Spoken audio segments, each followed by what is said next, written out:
ఓం నమ శివాయ, ఓం శక్తి సదాశివం. తాను అన్నిటికీ అంగీకరించబట్టి ఈరోజు మందు ఇవ్వడం అనేది జరుగుతున్నది.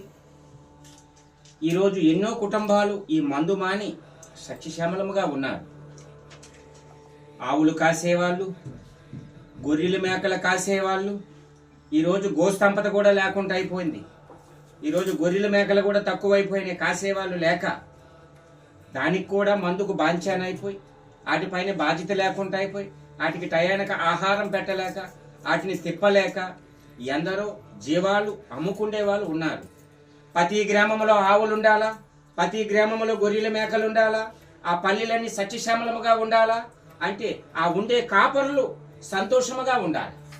ఆ కాపర్లు సంతోషముగా ఉంటే, ఆ గొర్రెలు మేకలు సంతోషంగా ఉంటే, ఆ ఊరికి ఆవులు బాగుంటే ఎక్కడ చూస్తే పాలు కొనుక్కోవడం అయిపోతుంది. ఈరోజు మనం చూస్తూనే ఉన్నాం.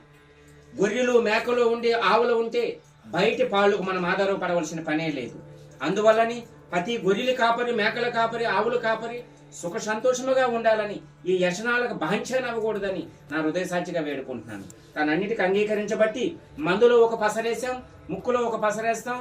3 రోజులకు మందు ఇవ్వడం అనేది జరుగుతున్నది. నాయనా, మీరు ఎక్కడి నుంచి వచ్చారు? మీ పేరు?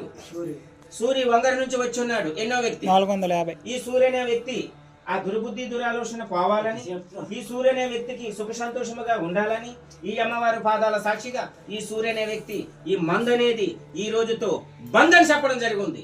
ఓం నమ శివాయ, ఓం శక్తి సదాశివం.